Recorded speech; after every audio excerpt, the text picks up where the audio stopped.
All right. Hello to everyone as they join. I'm going to give a few seconds for everyone to get on the link, but welcome.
All right, I'm going to go ahead and start as people are still joining onto the Zoom link.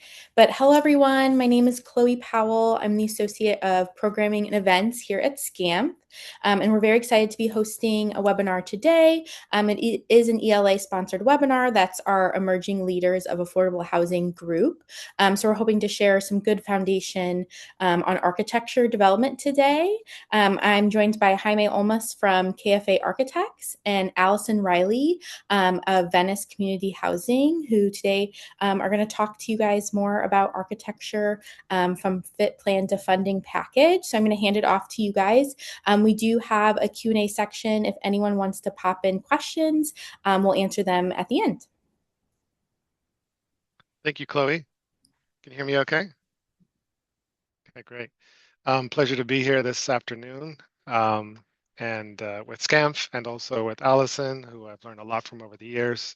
My name again is Jaime Olmos with KFA Architects. I've been practicing architecture for over 20 years now, still practicing, but I've done all types of work from housing to educational, entertainment, um, both internationally and locally. But since I've been at KFA for 13 years, been focused on housing and affordable housing in particular. So with that, I'll hand it over to Allison. Can you guys hear me? Oh, really? Because it looks very weird on my side. Hi, everybody. I'm having some technical difficulties, so just let me know. Yeah, I'm Allison. I'm co-executive director of Venice Community Housing. I've been working in affordable housing industry probably since around 2000, and I've done work mostly on the housing development side. I've worked for government agencies, housing authorities, tax credit syndicators, finance consultants, and a couple of developers. And I'm a housing director for probably almost maybe 10 years before I became co-executive director just last May here at VCH. Thanks, Allison. So I understand that today we have some developers, architects, students, some folks from government and city agencies. So we'll try to make this appealing to everybody here today. Just a bit about KFA Architecture. Last year we celebrated 50 years as a company. So that was exciting. Folks who've been around that long probably know us better as Killefer Fleming Architects, who are the founders. We've done a lot of housing over the decades, maybe the most in the LA area, but we also are well known for our adaptive reuse, our historic projects, and especially the Venn diagram between the two, such as the VA in West LA, where we're doing both. One thing I like to share about our company is that historically and to this day, we have been 50% female. And in an architecture office, that's pretty remarkable. And so I just something I like to share with folks about our company.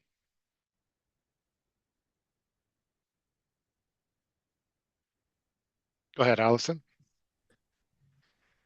Hi, and so Venice Community Housing has been an affordable housing community-based organization since 1988 and really came out of community organizing in the neighborhood and recognizing that housing was an important need. And we are we do housing development, we do the supportive services, intensive case management, and resident services programming. We're also our own property management company. And we think kind of having all of these pieces in-house really helps us to, come work with our tenants in kind of the same voice, really with a tenant advocacy perspective. And so this shows you some of our numbers, but we are also located on the west side, and we in 2020 actually expanded our geographic focus only slightly to like greater west side, and I'll talk more about this later. We're still staying neighborhood focused and partnering with local organizations. We have a real commitment to racial and economic justice, and do advocacy in the housing space, but also in the areas around what impacts housing, and how do we make sure people get a fair wage and things like that. That's all I'll say for now. So today, here's our outline of what we'll be covering. I reached out to Allison because I think she and VCH bring a great model in the pre-development side of things before we even get involved as architects. So she'll be sharing about that. I'll be talking about the fit plan and concept design process. Allison will share more about community outreach, because this is all concurrent as we'll be sharing. And then we'll be ending with the funding package, some thoughts about that. And so many of you know, as emerging leaders in our industry, that the development life cycle takes quite some time. And we're going to focus mostly here today on this pre-development phase, but that can take between 2 and 5 years. We'll go into each of these pieces on the pre-development phase in more depth in this conversation. So, like, how do you come up with your organizational vision? What are you looking for in sites? What are the key due diligence pieces? The design that you have to figure out in pre-development, and then also the financing. And then once you figure all of that out, right, you then hopefully start construction. And that can take between 12 and 36 months, and maybe longer these days, and depending on how big your project is. But the construction phases, go from demolition and site preparation, construction, and in this industry, we often include the lease-up process all the way through the conversion to permanent financing as part of the construction phase. And then there's usually like this handoff to the operational piece after the conversion to permanent financing, or somewhere between the lease up and that perm financing, to operations and property management, where all of the work and labor that you've put in can hopefully run smoothly for the next 55 years. Folks are paying attention to those day-to-day operations, maintenance, the ongoing compliance requirements, and really taking care of the tenants and helping the tenants stay housed. And so we wanted to describe this pre-development timeline to sort of show, like, a lot of these pieces are happening concurrently, and depending on your organization's goals, maybe some of them may happen at different times. But to the extent you're really wanting to work in a partnership situation with other organizations, ideally that partnership building is happening, and you're creating those relationships early, even before you have a site. And partnership building is ongoing and continues throughout the life of the project. Once you have a site, the due diligence piece, right, like, is it's probably not this finite, but there is a field of information that you need to figure out before you decide to move forward. Financing too, like, you have plan A, B, and C early on, and then you're constantly iterating, and that continues. Community outreach, again, is something that really can thread throughout the process. yeah, and then also Yeah. kind of, yeah, you want to take next? Yeah, and then in terms of the fit plan, usually we get involved once the site is identified. We'll get a phone call. Oftentimes it's, the nature of it is, should we buy this site? We have an option on the land. You see any red flags? This is what we're hoping to get.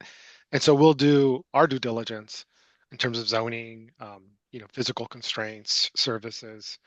At that point, that pretty seamlessly evolves into the concept design, which can go on and on because it's a nonlinear and creative process, but at some point the funding package is due. And so we move into the funding package at some point just to get the application done. And the concept design will continue to evolve into schematic. And so share a little bit about VCH and sort of our vision. And then obviously each organization is kind of deciding this for yourself, but you want to understand and have a clear vision of your organizational goals. So right here at VCH, we're primarily focused on the West Side, really working on minimizing gentrification. And we have expanded our neighborhood, which you can see on this map. We were really focused in our core neighborhood, which is that dark red line, expanded to what we are calling the Greater West Side, up to Western Boulevard. And to the extent we're building outside of that core neighborhood, we generally are looking to partner with other organizations to make sure that we're really understanding the neighborhoods that we're getting into and that we have the voices of the neighborhood at the table. We identify sites. Whoops. Oh, sorry. It's okay. We identify sites, with brokers. Also, sometimes, there's public entities that put out requests for proposals. Community sometimes also brings us sites or, things for us to look at. And right, there's also this Chapter 8 county auction option that's out there. We haven't found anything good yet from that, but that is a possibility. And also, right, there's state resources for public land that has been deemed surplus, and so these are other places to identify land. Yeah. And like I said, a core principle of VCHs is really this partnership building and community engagement, and ensuring a community-led process. And why this is really important to us is, again, as we're working in new neighborhoods, we know that it's difficult to really understand the needs of people until you get to know them, and getting to know folks takes time. And so you really need to work with folks who know those folks if you're going to be able to design in the timeline necessary. We're recognize that inequitable power dynamics exist. As housing developers, we come in, we have the resources to build the housing, and but we also want to make sure that we're building the ability to listen and try to disrupt some of those power dynamics. We work to identify and build relationships early. And right, because these things are going to, the relationship is going to have a lot of time to be working through, and we'll really need some, solid ground as you're working through collective decision making going forward. And right, in that relationship building, you're making clear kind of what your decision-making processes may be, and making sure that we're including the voices of people who have been impacted, or the people that we're hoping to serve in the housing. And yeah, we might make, in order to do all of this, we create activities and events to amplify, identify, and be clear about the cultural identities of the community that we're working in. And right, the other value here is just to ensure voice, choice, and transparency with the communities that we're working in.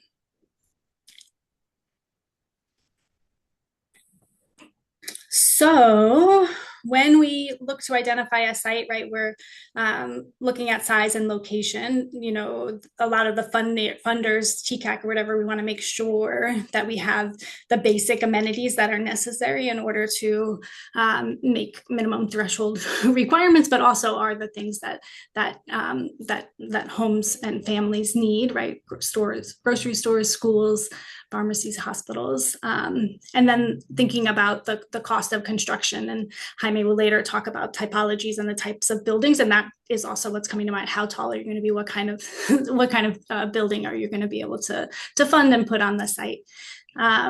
We generally think about the cost of the land in relationship to a price per unit. So another reason why that fit plan is this early identification, right? Like you want to have a sense of what your price point per unit is going to be. And you know, we're also looking at whether any relocation is going to be required, as you know, displacement is something that we really are trying not to do, and want to be aware of. You know, again, we don't want to be part of the displacement of, you know, long-term, even commercial tenants or low-income folks. And so those are some of the things that we're thinking about as we're looking at a site. Also, you know, whether we can just build what we want to build, or will there be a discretionary entitlement process necessary. And then once you've decided that all of these things are in alignment with your values and your goals, we, you know, put in an offer for site control on the property. And then next slide.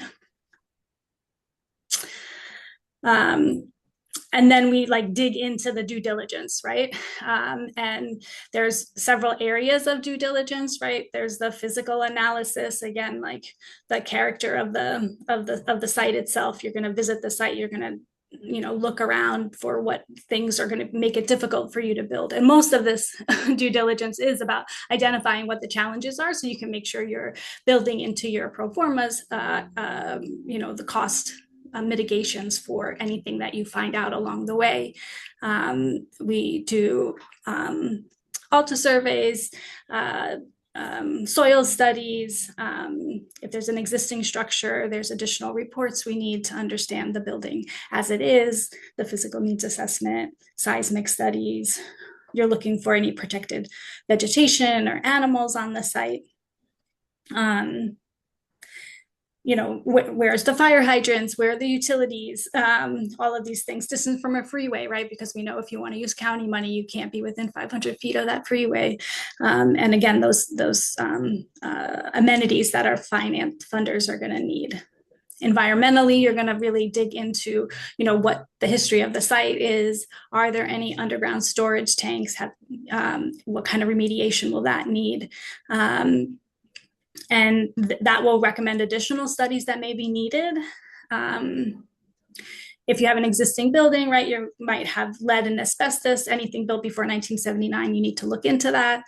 You know, other environmental conditions that could come up, right? Radon. Where are you going to fit the electrical transformers? Are there any in the neighborhood? Fire, flood, earthquake zones, air, noise, water pollution, sedication requirements. A lot of this stuff you can research yourself and figure out, but these are all and then some things you need other consultants to help figure out. And then you want to look at the land from a legal perspective, like who owns it, and make sure that you're writing your purchase and sale with the person who actually owns it. Are there what are the liens and clouds on the title right now? You know, the rights of right of ways or easements, other encroachments. Prescriptive easements are a little harder to determine. But if you know the neighborhood or you have the partner, they might be able to tell you, this guy's been coming across the yard every for years, which I had at a property of ours. A church had a building on either side of our driveway, and they effectively had a prescriptive easement that we had to document in the closing. Article 34 authority, actually this one is less important now. They made some changes to this requirement. So actually I should update this. But you want to understand relocation requirements, both residential and commercial. If you're using public funds, will trigger relocation law and requirements. And also, right, the zoning and planning investigations. What's going to be your strategy for CEQA, and are you in the coastal zone? Is it a historic district, and all of these things? But yeah, your architect will help you with that. And then there's a few more focus areas. Right, there's also the political landscape that you are evaluating, which includes identifying who your target population and what the community will be happy to support, and sometimes you really have to work to bring them along in that. I think a lot of the political is about engaging the community, and you have to decide, you know, who is that community that you're trying to reach, what exactly are you sharing, and then when is also a big question, because sometimes depending on the timeline for your development cycle, it can get a little tricky. So right, deciding when to start engaging is a complicated question. I would say for the most part, early is better. And then how and how often are the questions that you're asking. Engaging the local elected officials is super important. Having those folks on your side is really helpful. Yeah, as somebody who's working in a district without that, I'll say that makes it it's very hard. And can't build in my core neighborhood right now. So yeah, you want to build good relationships with elected officials, community organizations in the neighborhood who are already providing services. You want to do your best not to be duplicating services that are already there.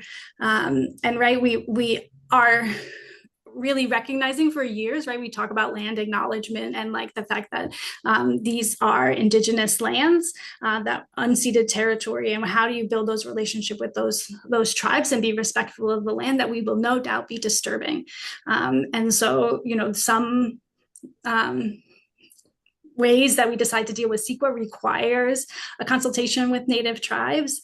And is it possible? I mean, it is not a terribly more expensive process to have a Native monitor during your excavation, and just to ensure that you know, they might see something that other folks don't. And those, you know, resources that have been buried under the land are really valuable and important in so many respects to the history. So you want to do your best to cultivate good relationships there as well. Schools and other public services have a lot of engagement around the community as well. And so those are other folks that are important to tap in. And then your own board of directors, right? Like there's usually a process to get our own board of directors on board with moving the project forward, helping them understand the risks that we're about to take on. Then there's the financial aspect, which is a huge part of our work. You know, the land cost itself, right? Once you decided to pay for the land, that's one cost that gets fixed and you can't adjust. So you want to make sure you don't overpay from the beginning. We know the due diligence is going to influence your pro forma and your costs overall. So really making sure we've dug into all of these different questions so that you can have a realistic set of what your costs are going to be. We've always had to engage pre-development funds from an acquisition, you know, the cost to acquire the land. Then usually we, you know, leverage that land for pre-development expenses. So that's something that you have to do pretty early if you're going to need those resources. We work with construction managers and also contractors to come up with cost estimates, also informing kind of the budget and what are we, you know, help you develop your financing plan long term. An appraisal to value the land. You can do this on your own upfront, but the lender is always going to need to engage one. And so if you're going to have a lender involved in the financing, kind of figuring that out sooner rather than later and having them engage that so you don't have to buy multiple appraisals is a good idea. whether your project is in a qualified census tract or a different DDA, a difficult to develop area, right? Because that's going to influence your financing, right? You're going to evaluate in your pro forma kind of an operating analysis. So you know how much debt you're going to be able to carry. Need market studies will help you determine, how high of rents you can charge. And then really thinking through what are those capital resources that are going to make this deal actually happen or not. And at this early stage of the process, we try to have at least 2 to 3 options for how the deal will come together, because it doesn't happen on the first try much. And so, like I said, like in this, you're going to, after you've kind of gotten through your vision and the site makes sense, you've done your due diligence, or you get into a purchase and sale agreement. Hopefully you have 60 to 90 days to review all of the things that I just talked about, and probably more. But you want to be able to be really confident at the end of that due diligence period to make a go, no go decision, because that's when, the deposit for the land goes hard. That's when, your money is invested. And you can minimize kind of how much you're spending before this moment, but then, right, things start to cost a lot more. And then the other thing from the timeline is what is your long-term plan to get the project built, and how is that, again, influencing the whole process? Thank you, Allison. So now we'll get into the fit plan part of it when we get the phone call or the email. And this context is in a situation where we are not hearing about the project through a RFP, but more of developer reaching out because they have an option on a piece of land. And if you are a developer, going to be one day, be prepared for these 5 questions. These are the questions that we always ask as architects before we can even do any kind of fit plan. We need to know how many units the developer is hoping to hit or achieve. What kind of mix is it? Because if it's a 3-bedroom, 2 and 3-bedroom family project versus a studio project, that'll make a big difference, as you can imagine. As part of that, the target population, because if it's seniors, for example, that will impact how we lay out the building. If there's parking requirements, or how much desired parking there is if there are no requirements. The funding sources, I'll get into more detail about that later, but that also impacts how we lay out the building. And then any desired amenities, common areas, whether you want retail, anything like that. We really can't get too far without answering these 5 questions. And then the fit plan, yield study, feasibility test. This is the kind of level I'm talking about, where we're getting just blocks of buildings that are, in this case, it's a mostly 1-bedroom project. There's a stack of 2 bedrooms, but we are trying to achieve the most efficient layout.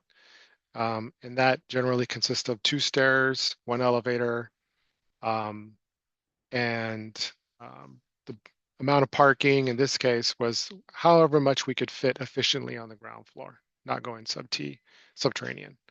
And we looked at this at 6 floors and 8 floors, and we were able to tell the developer how many units they could expect to achieve conservatively at this stage. But the process begins more of a programmatic study of understanding what are the desired uses and functions and the required or preferred adjacencies between them. And it becomes usually starts as like a bubble diagram. And this is whether it's housing or an office building or anything like that, or even a campus master plan.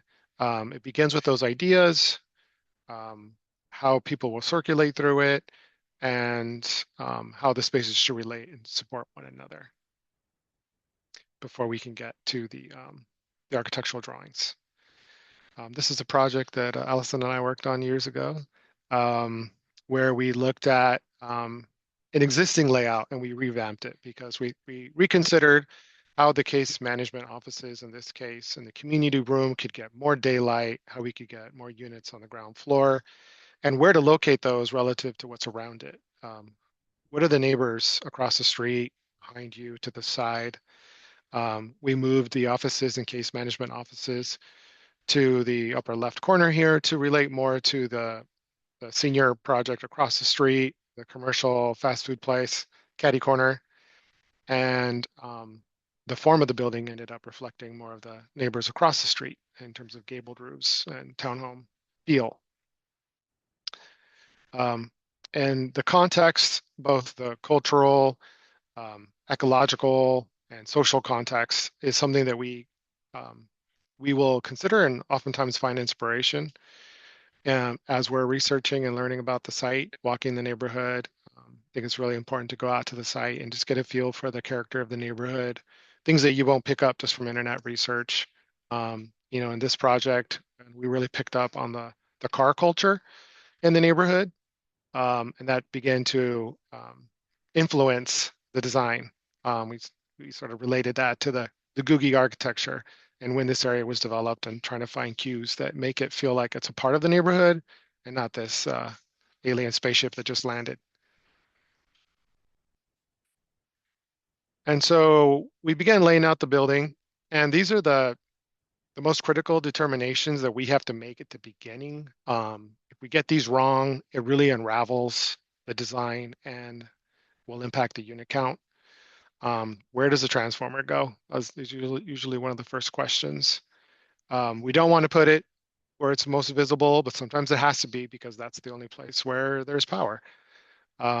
Looking at the setbacks, what's the front and rear yard? Sometimes that isn't so obvious.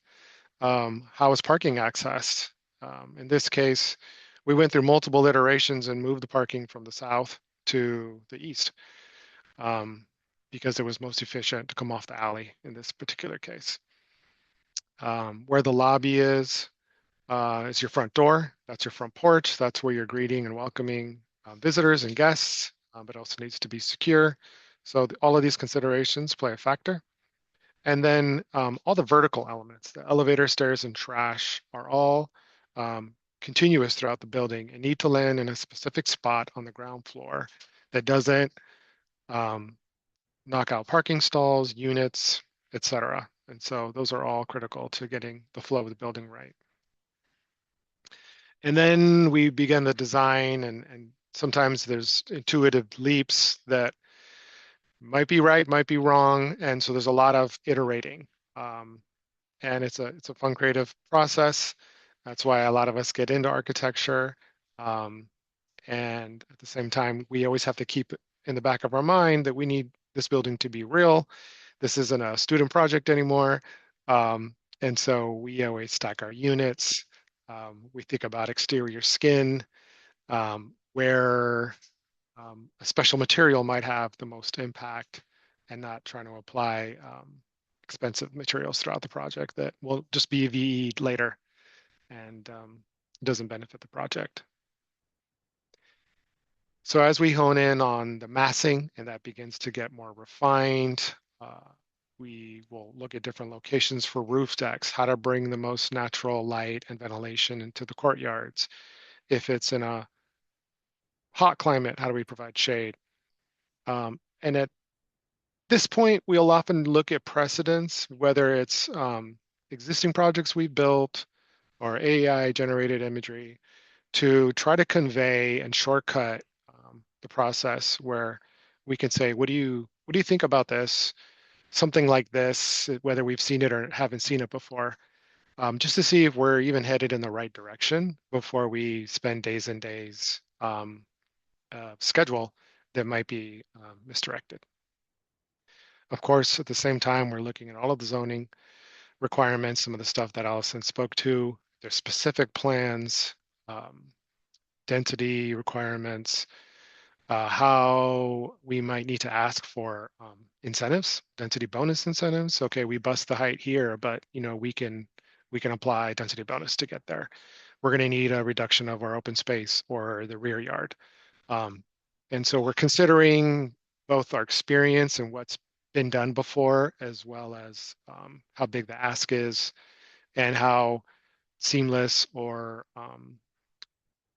how much effort the owner wants to put into the project. If they just want it to be by right, then we can do it by right. But these are things that conversations we're having at the same time. We developed this cheat sheet. It's our kind of our sustainability toolkit. Because we do so much work locally in the LA greater metropolitan area, we developed like these rules of thumb about how the orientation of the building might be best for passive design. Now, your site may not give you, your site may be a triangle and you can't even apply it in the ideal way, but it's good information because between the coast and the valleys, the climate is very different. And in one area, you might want afternoon sun on the southwest corner of the building, and another area you want to be shaded by noontime because it's going to be over 100 degrees. So those are all things that we're considering, given that most of our projects are in these 3 climate zones. And we pull information from the local airports to get the wind direction, which varies quite a bit because of the mountains. So we use software to analyze the building, to simulate the performance, to determine which areas might be getting too hot or not getting enough natural ventilation. And then at some point when we feel like we are comfortable or we ran out of time, we will start sharing with the owner iterations. This is a project we're working on where this was an initial idea. We shared it with the owner. They wanted to see some more color, so we tried color and maybe more articulation. Went through iterations of that, presented it to the community, got community input and feedback that allow us to continue to iterate. And so that process can go on and through the entitlement process until everybody's on board with the direction. Hand it back to Allison for community outreach.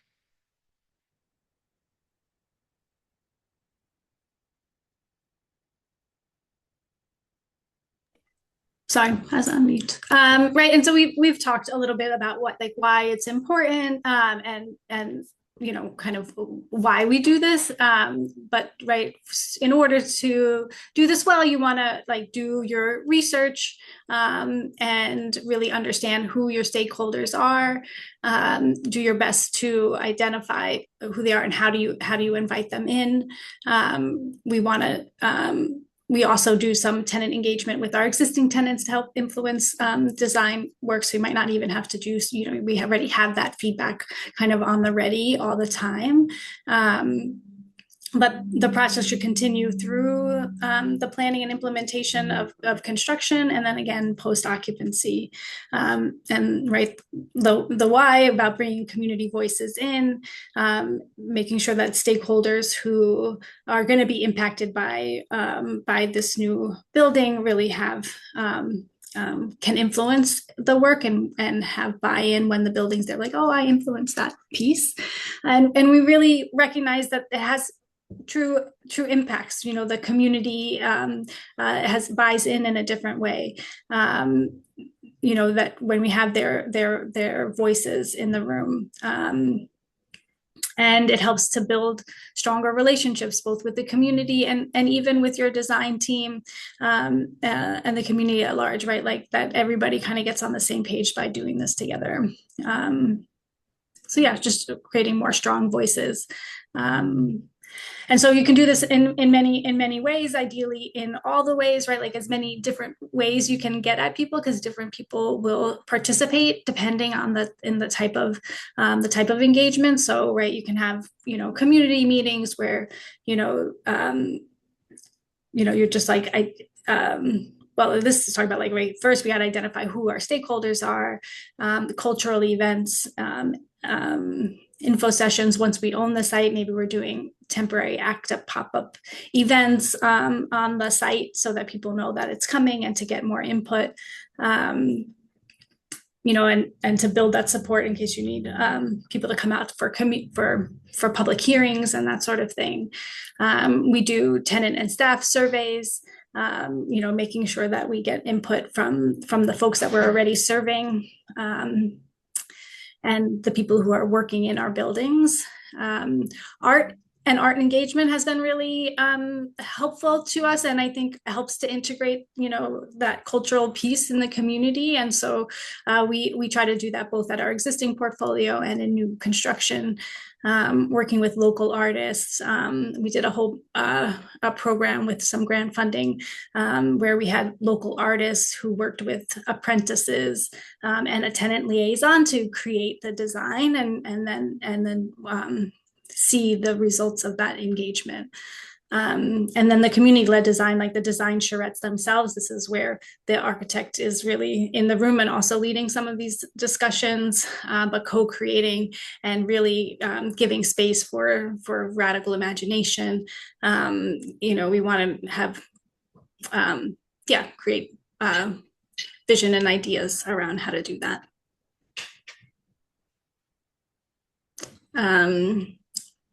So here are some other ideas we called meatballs, which are like one-on-ones or open houses where you just meet with a few group of people and kind of listen to what folks are hoping for. Informational sessions about what the project could be. Sessions where you are actually, showing, the first iteration and what folks might have to say about that, and really making sure there's opportunities for interactive conversations.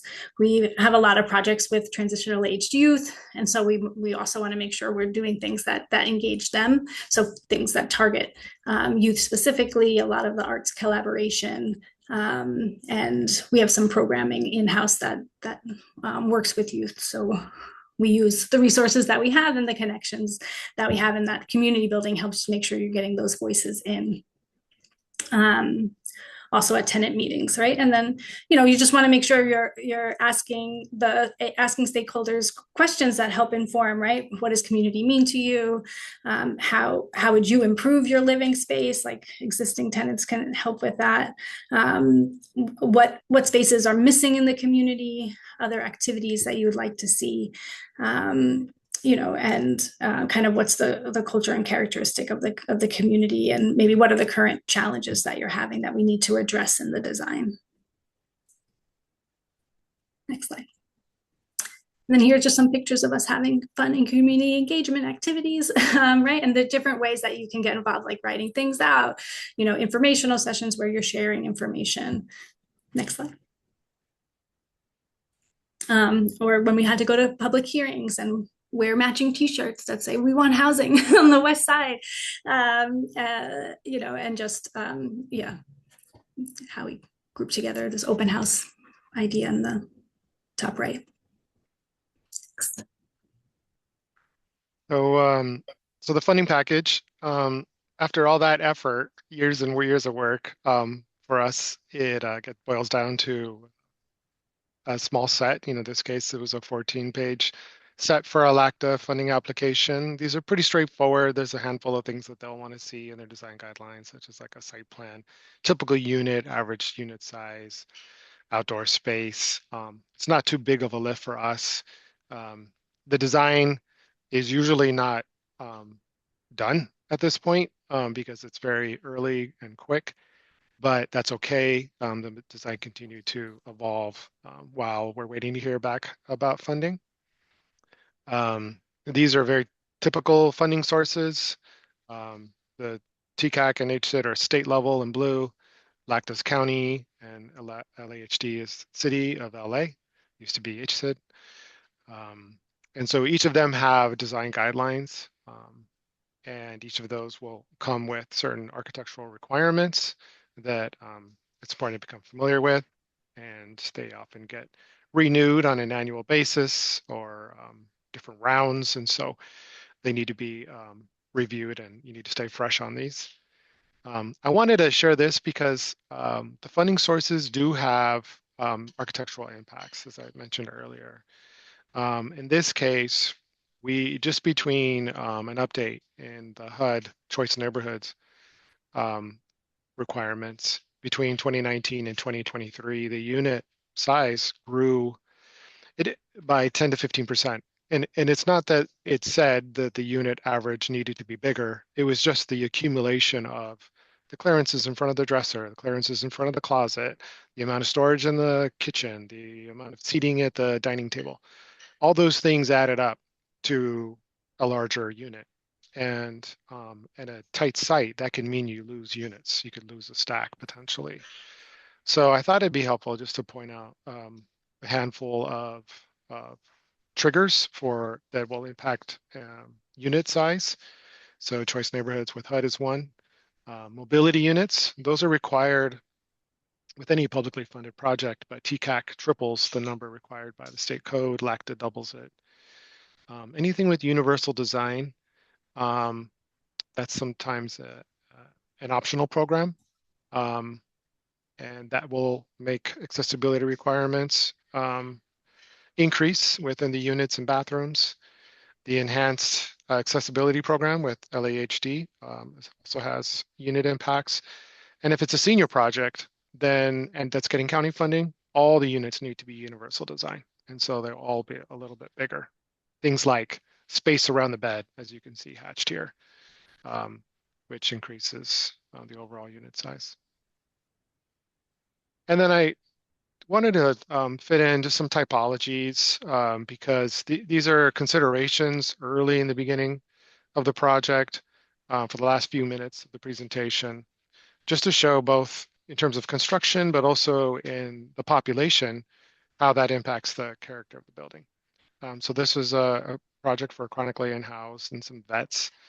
And this is a 4/1, so that's 4 floors of type 3 wood construction over type 1 construction. This one also had a subterranean garage, so it had 2 levels of type 1. This is a senior project, 50 units, 4/1, so 4 levels of wood over a podium. This also had 1 level of subterranean parking. This is another project that's a podium project. It's 4 levels of wood construction over, sorry, 3 levels of wood construction over 1 level of type 1 with on-grade parking. And that's definitely the most economic way to go. We were able to, because it's a large site, we were able to fit all of the required parking for this family project on the first floor, on grade. This is downtown, Skid Row, very dense project, only had 7 parking stalls, but we were able to fit 97 studios in a 7-story building with some amenity spaces for chronically unhoused. Now, if you're interested in modular, we've built some of these and we're working on some more. It has to be determined at the beginning because the width of the module is limited to about 14 feet because it has to travel down roads. And that will impact the layout of the unit. And so if it's a studio, it'll be 1. If it's a 1-bedroom, it'll be 2 modules. And if it's a 2-bedroom, it might also be 2, it might be 3. So that width is very limiting. And then the length of it, of what they call the saw box, is also important because they'll pick up the corridor and maybe even be double loaded corridor, picking up 2 units with the corridor in the middle, which is the most efficient layout. The design process is very different, as well as the payment process. It's very heavily loaded up front with design. A lot of these units get set and need to be put into the queue for the factory that's going to be building it at the beginning. And the advantage is they're being built while the site work's being done. And so it could potentially lead to a faster construction schedule. At all projects recently, I'm seeing some level of prefabrication. And so oftentimes it'll just be walls, a panelized system. And that can be just the wood framing, just the studs. They might have plywood on it, like in this photo, or it might even have insulation and drywall on it. So that's another way to prefab and accelerate the construction schedule. This approach doesn't require pre-planning the way that modular does, because that can just be a delivery method through the GC.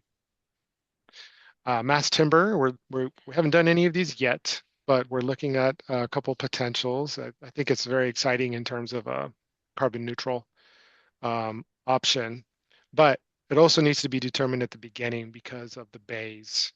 The post and beam system wants to be 12, 13 feet to get cost parity with conventional construction. So we can't just lay out a building in a conventional construction approach and then convert it to mass timber. You have to lay it out with the base to get that efficiency. And there's a lot of examples of this in the Pacific Northwest already.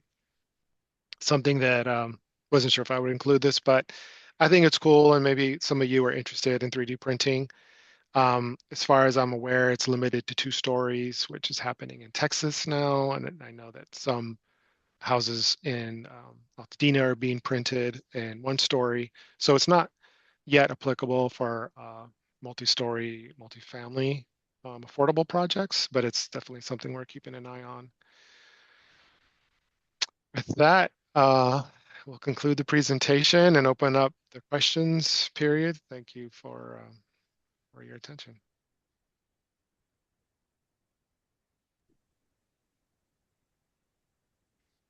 There's anyone who wants the chance to ask any questions, feel free to add it into the chat or Q&A box. I'll maybe give everyone a minute if anyone wants to ask anything.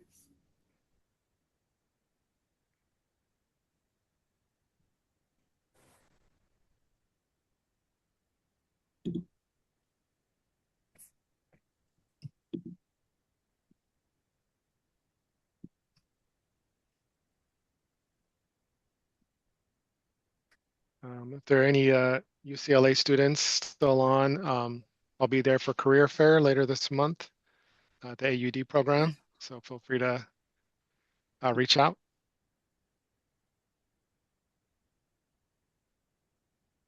Here's a question. What would you identify as the top barrier to building housing faster? You wanna start that one, Allison, and I can chime in? Because there's the whole pre-development aspect, and then there's the construction aspect. Yeah, I mean, I guess, right, like top barriers depend, like I think sometimes the entitlement process, sometimes it's, I don't know, my biggest barrier is when people sue you, even though you have the right to a CEQA exemption. And quite frankly, the way we stack financing is also a big barrier. If we could get our funding partners to be more sole sourced, we'd be able to move a lot quicker. Jaime, what else would you add? Yeah, in terms of construction, I think the fastest way would be through some level of prefabrication. Now, volumetric modular offers that. I haven't yet seen that achieved, and that I think largely to do with the fact that GCs are not as familiar with it as a delivery system, and so sometimes the modules are done before the site is ready for them. That will eventually get more streamlined, and that could result in faster construction. But modular, volumetric modular, is not as suitable for every site. If there's power lines, if there's nowhere to lay down the modules, then if it's a lot, mid-block lot, it just may not even be physically able to accommodate the crane. So I think other forms like panelize and mass timber can actually speed up construction quite a bit if you can eliminate the concrete and not do parking and just go wood, mass timber from the ground. I think that's a very fast system. Got some new good questions in the chat. How do you determine price point for your units in the pre-development stage, and do those adjust often after community engagement? I mean, I think we have constraints of how much money we're going to be able to raise to build the housing, and so there's constraints based on the market that we have, and then like how those zoning requirements, how tall you can get and stuff like that. So there's it's not necessarily the things that you're bringing to the community engagement for input. It could raise costs a little bit, but generally that's not where the costs are coming in, or adjusting, but inflation and time makes everything cost more. And then how do you adjust design and vision when a housing project is criticized for being too big, too little parking? I think, right, we really want to talk about what are the trade-offs between what you're doing, right? Like we could, you know, we could go taller and have more parking, for instance, is sometimes a conversation that you have. If people are really, you know, want it to be shorter, then sometimes the offset is no parking. And mostly it's a conversation about, you know, I feel like a lot of what community engagement is, you are getting input and feedback and wanting to be responsive, and you're working with the constraints of the cost. And so like a lot of it is about helping people understand why you're making these choices and sort of what are the things that you're playing off each other, and hopefully getting folks to understand that, and you know, making changes that are possible for sure. Would you add anything, Jaime? Yeah, I think on the design side, it is something we're sensitive to if it's the first four-story building in the neighborhood. You know, it's 4 stories in the grand scheme of things. It's not huge, but maybe for that neighborhood it is. And so that's something we consider in terms of the design. Do we step back the upper floor? Do we create different textures to break down the scale of it? There's a lot of design approaches to that. When it comes to the parking, I find it helpful when the developer presents data. You know, say we have 15 other properties and that have this much parking, and only 7 of the stalls are used because this population doesn't have cars. And it doesn't always convince the neighborhood or the community, but I think it's true, and having that data is helpful for the conversation. Let's see, what wins out when the community wants shorter, smaller buildings and only larger, taller buildings financially feasible? It depends on you know, what's allowed by right in this situation. I think, right, like if it's really not financially feasible and the community is dead set up against it, you know, there can be an impasse, and this is when things take a lot more time and cost a lot more money to have like a deep fight. But ideally you're able to like negotiate with them, and when we have right, when a project is by right, there's you can move forward with your financially feasible project, and that's part of what's helpful about you know, our streamlining laws and you know, CEQA mitigation work that has been going on for years.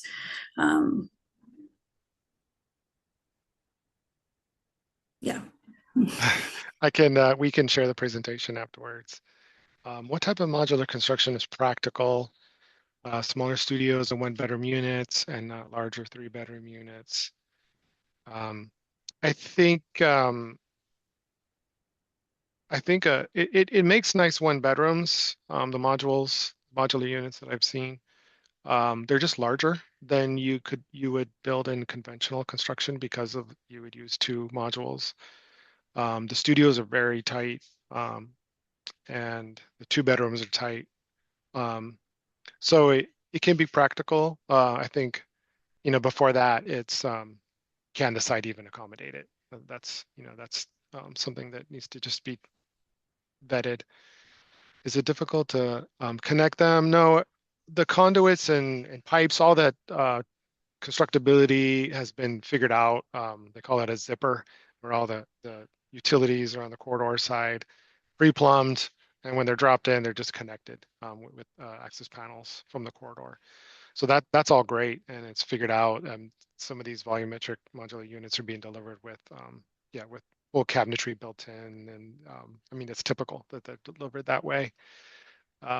Bathrooms finished, kitchens finished. The builders are there are a couple local builders, like I know Plant Prefab and Tejon Ranch. They do customizable, not custom, but customizable modular units. They have a great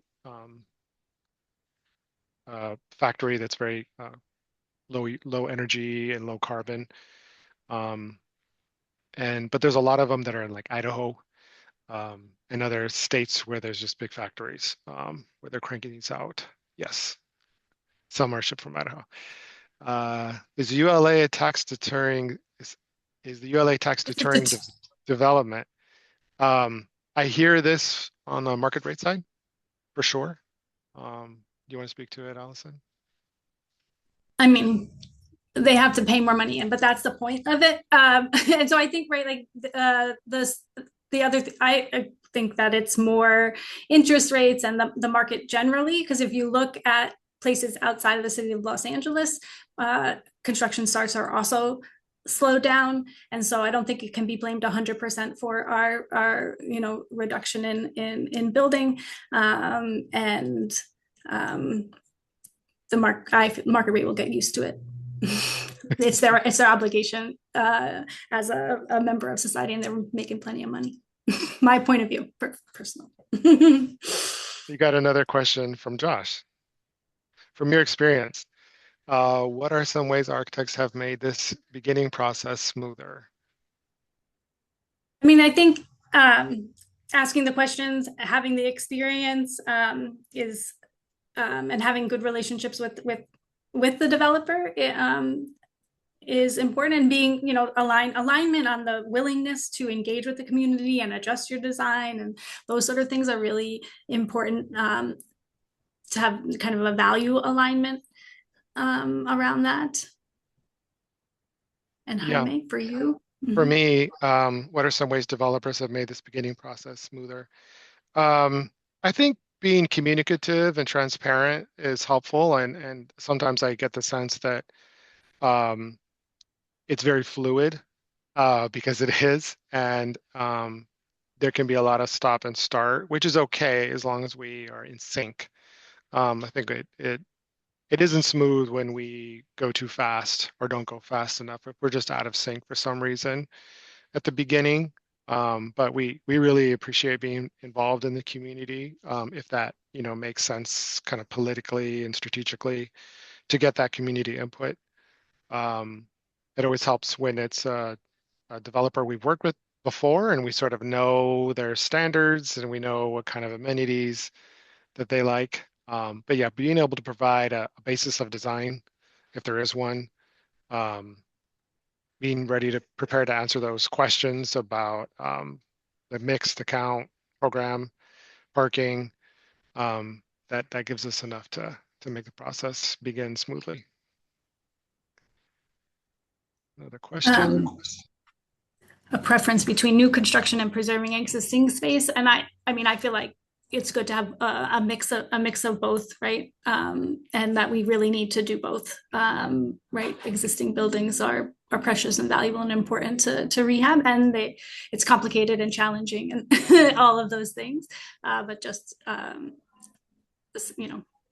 just as new construction is. So ideally, we're doing both.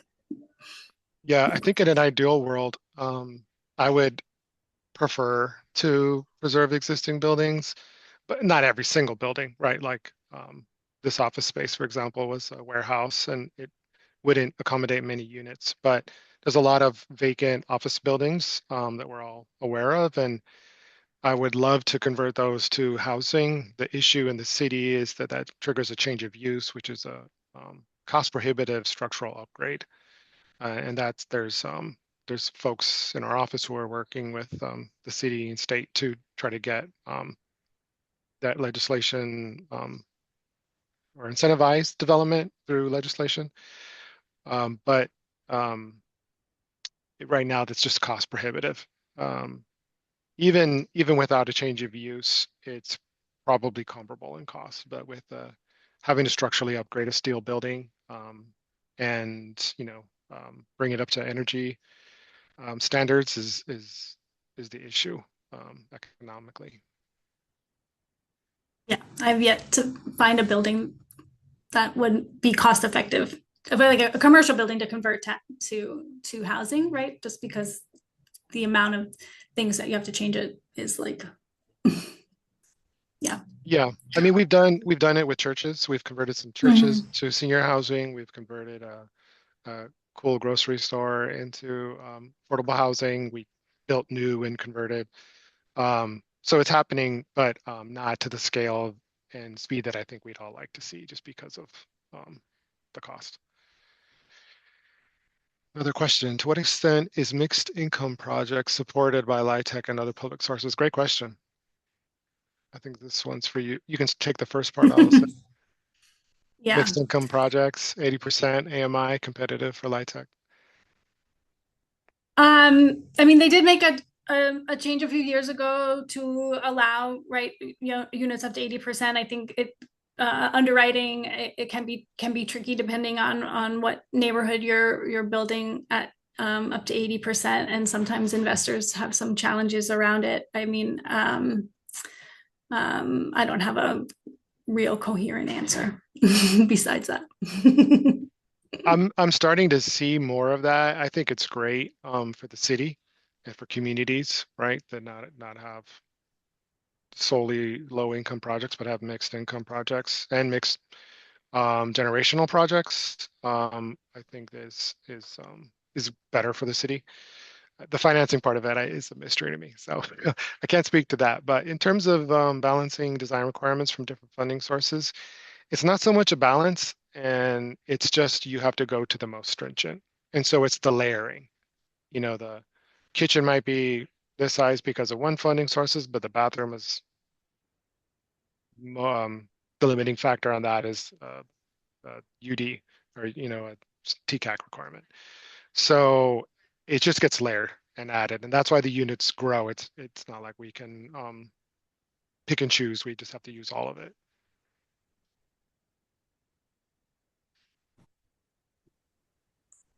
Okay, I think that's all the questions.